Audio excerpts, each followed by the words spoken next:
Hi friends, ನಾನಿವತ್ತು ಒಂದು ಬ್ಲೌಸ್ನ stitch ಮಾಡಿದ್ದೇನೆ. ಇದಕ್ಕೆ ನನಗೆ 3 ದಿನ ಟೈಮ್ ಬೇಕಾಯಿತು. ಒಂದು ಸಲ ಸ್ಟಿಚ್ ಮಾಡಿದೆ, ಮತ್ತು ಪುನಃ ಅದು ಬಿಡಿಸಲಿಕ್ಕೆ ಸಿಕ್ಕಿತು, ಮತ್ತು ಪುನಃ ಸ್ಟಿಚ್ ಮಾಡಿದೆ ಕರೆಕ್ಟಾಗಿ. ಹಾಗೆ ಕರೆಕ್ಟ್ ಮೆಷರ್ಮೆಂಟ್ ಸಿಕ್ಕಿದೆ ನನಗೆ. ಇದು ಮೆಟೀರಿಯಲ್ ತುಂಬ ಸಾಫ್ಟ್ ಇದೆ, ಸಾಫ್ಟ್ ಆ್ಯಂಡ್ ಸಿಲ್ಕ್ ಟೈಪಲ್ಲಿ.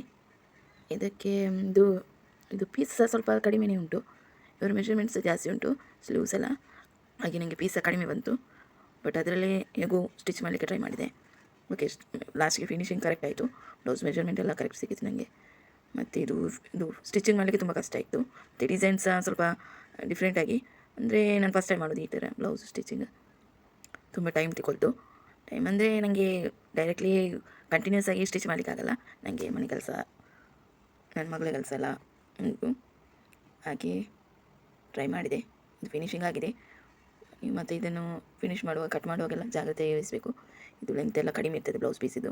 ಸ್ಟಾರ್ಟಿಂಗ್ ಅಷ್ಟೇನು ಗೊತ್ತಾಗಲಿಲ್ಲ, ಮತ್ತು ಮೆಜರ್ಮೆಂಟ್ ಇದು ಕಟ್ಟಿಂಗ್ ಇದು ಸ್ವಲ್ಪ ಪ್ರಾಬ್ಲಮ್ ಆಯಿತು. ಮತ್ತು ಈಗ ಸ್ಟಿಚ್ ಮಾಡಿದ್ದೇನೆ. ನೀವು ತಗೊಳ್ಳುವಾಗ ಇದ್ರದ್ದು ಮೆಜರ್ಮೆಂಟ್ ಕಡಿಮೆ ಉಂಟಂತ ಹೇಳಬೇಕು. ಅವರ ಕಾಂಟ್ಯಾಕ್ಟ್ ನಂಬರ್ಸ್ ತಗೊಳ್ಬೇಕು, ಯಾವ ರೀತಿ ನಾವು ಬ್ಲೌಸ್ ಸ್ಟಿಚ್ ಮಾಡಬೇಕು ಅಂತ. ಇಲ್ಲಾಂದರೆ ನಾವು ಚೇಂಜಸ್ ಮಾಡಿ ಅವರಿಗೆ ಸ್ಟಿಚ್ ಮಾಡಿದ್ದು ಓಕೆ ಆಗಲಿಲ್ಲ ಅಂದರೆ ಸುಮ್ಮನೆ ಟೈಮ್ ವೇಸ್ಟ್, ಮತ್ತು ಬಟ್ಟೆ ಸಹ ಹಾಳು. ಮತ್ತು ನಾವು